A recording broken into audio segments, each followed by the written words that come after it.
சோமாலியாவினுடைய பாதுகாப்பு அமைச்சர் அல் ஜசீராவுக்கு வழங்கியிருக்கக்கூடிய ஒரு பேட்டியில் தெளிவாக என்ன சொல்கிறாருன்னு கேட்டால், அந்த செய்தியை நாங்கள் உறுதிப்படுத்தி இருக்கிறோம்.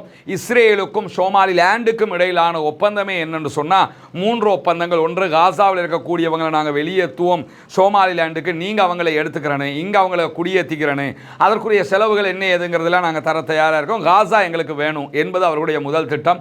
இரண்டாவதாக, ஆப்ரஹாம் ஒப்பந்தம் என்கிற அரபு நாடுகள், இந்த UAE, அதே போன்ற பஹ்ரைன், மொரோக்கோ போன்ற நாடுகள் எப்படி இஸ்ரேலை தனிநாடாக ஏற்றுக்கிட்டாங்களோ, பாலஸ்தீனத்தை தனிநாடாக அங்கீகரிக்காமலேயே இஸ்ரேலை தனிநாடாக அங்கீகரிச்சுக்கிட்டாங்களோ, அது மாதிரி சோமாலிலேண்டும் எங்களை தனிநாடாக அங்கீகரிக்கணும். மூன்றாவதாக, சோமாலிலேண்டில் ஏர்டன் துறைமுகத்திற்கு எதிராக அதின் பரப்பில் இருந்து நேர் எதிராக ஒரு இராணுவ தளத்தை இஸ்ரேல் உருவாக்கணும், அதற்கு நீங்கள் ஒத்துழைக்கணும் இருக்காங்க. இந்த மூன்றுக்குமே அவர்கள் ஒத்துழைத்திருக்கிறார்கள் என்பது உறுதியாக நாங்கள் கண்டறிந்திருக்கிறோம் என்கிற தகவல்களை இன்றைக்கு சோமாலியாவினுடைய பாதுகாப்பு அமைச்சர் அல் ஜசீராவுக்கு வழங்கிய பேட்டியில் வெளிப்படையாகவே சொல்லியிருக்கக்கூடிய தகவல்களும் வெளியாகி இருக்கிறது.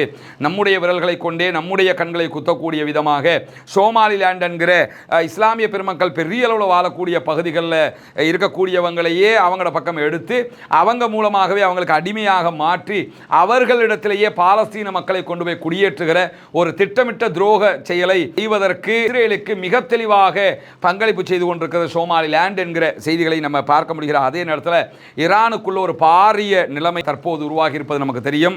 எந்த நேரமும் ஈரானில் எதுவும் நடக்கலாம். ஒன்றோ ஈரானுக்குள் ஒரு பெரிய ஆட்சி மாற்றம், ஒட்டுமொத்தமாக ஸ்ட்ரக்சரே மாறக்கூடும். இல்லை என்றால் ஆட்சி மாத்திரம் மாறுவதற்கான அரசாங்கம் மாத்திரம் ரீப்ளேஸ் பண்ணப்படலாம். இல்லை என்றால் போராட்டங்கள் ஒட்டுமொத்தமாக குறைந்து மொத்தமாக அடக்கப்படுகிற ஒரு சூழல் ஏற்படும். இதையெல்லாம் தாண்டி எந்த நேரமும் ஈரான் முட்கூட்டிய ஒரு யுத்தத்திற்கு இஸ்ரேலோடும் அமெரிக்காவோடும் செல்வதற்கான நிலை இருக்கிறது என்கிற தகவல்கள் வெளியாகி இருக்கிறது. ஏன்னா ஈரானுடைய பாராளுமன்ற சபாநாயகர் ஹபாப் அவர்கள் வெளியிட்டிருக்கக்கூடிய அறிவிப்பில் மிக தெளிவாக சொல்லியிருக்கக்கூடிய ஒரு செய்தி என்னென்னு கேட்டால், எங்களுடைய நாட்டுக்குள்ளே இஸ்ரேலும் அமெரிக்காவும் தொடர்ந்து மக்களை தூண்டி வர்றாங்க, நாட்டை நாசமாக்குற வேலைகளை பார்க்குறாங்க. எனவே எனி டைம் நாங்கள் இஸ்ரேலுக்கும் அமெரிக்காவுக்கும் எதிராக தாக்குதல் நடத்துவதற்கான தயாரிப்புகளில் இருக்கிறோம் என்கிற தகவல்களை சொல்லியிருக்கிறாங்க. ஒட்டுமொத்தமாக பார்த்தா